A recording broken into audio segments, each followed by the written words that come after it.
What up, random rockers? Yeah, for now, no hat, but I'm gonna lay it on you. Things are getting far more serious with the one thing that I eventually plan on showing you guys. And fuck, it's a hot day here around Missouri, so those of you who live in Missouri, you know how that weather is, don't you? It's quite awful. Man. Alright, guys. Apes together. Strong. War for the Planet of the Apes. Not exactly a war film, but there is kind of some war stuff going on, so I guess it's warranted. You know, people, you could even more likely say Holocaust for the Planet of the Apes. Really? But, of course, you know, saying that is probably gonna cause some issues, so that's kind of probably why. Or concentration camp for the Planet of the Apes. This is really what this movie is. And you just need to know that. It's not really so much a spoiler. Because you need to know that technically going in, or else you may not be able to somewhat enjoy this. And if you're thinking you're getting a full-out war, you're not. You're getting a sense that there is a war happening, but Caesar doesn't really, that's not the focus of this movie. If anything, I think there is a war, but it's more within that of Caesar versus himself, or at least that part of himself that seems to kind of resemble what happened with Koba from the events of Dawn of the Planet of the Apes. Spoiler for those who haven't seen that already. I've been looking forward to this for a while, and I actually wound up having to get my girlfriend to, but she didn't. Unfortunately, this time around, she didn't want to. I was kind of sad and disappointed that she didn't want to, but oh well. But she says she liked it, and she wanted you guys to know that. And yeah, I enjoy this film as well. It's a blast. It's a blast for what it is. I mean, it's pretty dark and gritty. I mean, and a character that could have been a dare I say, a Jar Jar Binks for this series, turned out was not. There was actually something to his character, why he acts the way he acts, and he actually is far more useful than useless. And it's not just sheer circumstances when it comes to this character. He's actually useful. Hold on a second, guys. Whew. Yeah, as you know, it's hot when you have to pause just to wipe the sweat from your eyes. But anyway, whew. Anyway, back to the movie. This movie's awesome. I'm just gonna say it. It rocks all the way. This is probably one of the best trilogies we've had since Star Wars, since the original trilogy for Star Wars, since Lord of the Rings, and of course, in recent memory, Nolan's Dark Knight trilogy. Though I'm hearing about some mixed reactions with Dunkirk, so I'm not sure I'll be reviewing that, and plus I don't know if I can have time now because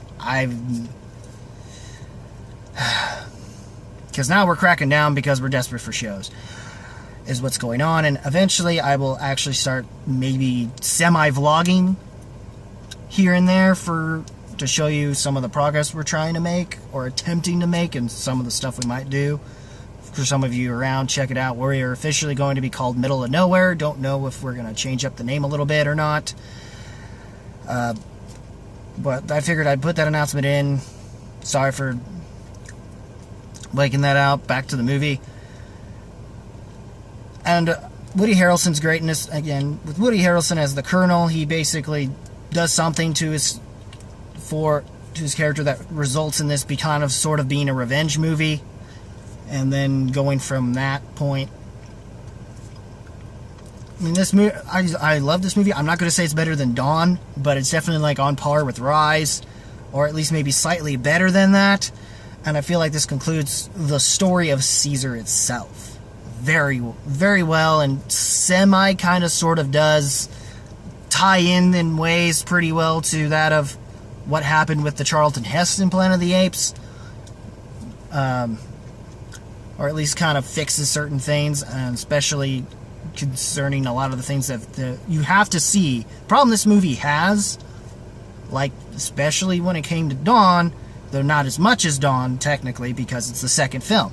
This is the third film. If you haven't seen the first two, you're going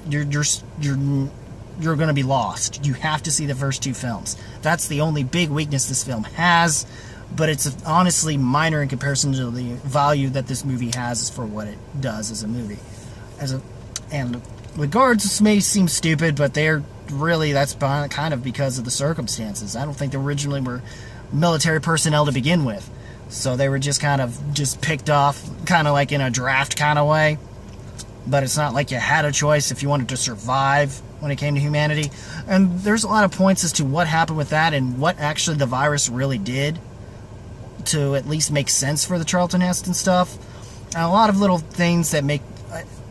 Caesar's End couldn't have done better with it given the circumstances.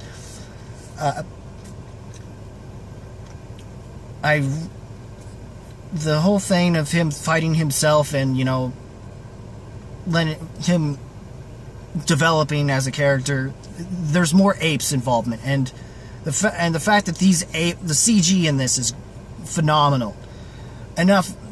It's not just that, but the characters are great, and that's what helps. You actually are invested in these apes. You feel like you should be one with these apes. You like to the point where you understand the little girl involved in this movie. And her role actually plays a big part in this movie to a degree. A similar degree as to kind of what happens later in the movie, near the end. It's really more a character study for Caesar, further developing him, or at least where he's at in his head. I liked how they handled things with it. I like how they tied it. Even though they didn't need to try to do that. They just had to tie things up from where they left off with the previous 2, and that's where the main focus is, and that's what happens with this movie. Like I said already, I'll say it again, it definitely rocks all the way. I really enjoyed this. I really did enjoy this Apes movie. Apparently, I feel bad for Spider-Man Homecoming, given the circumstances that it apparently should have picked a better week. To where it could have sold pretty well, because now it's considered the weakest selling, and that really sucks, given that I just hope it doesn't hurt the Sony-Marvel relationship we're getting, because we really are enjoying the Spider-Man thing, and I hope Sony don't pull out for this stupid reason, because that would piss me off, because they really...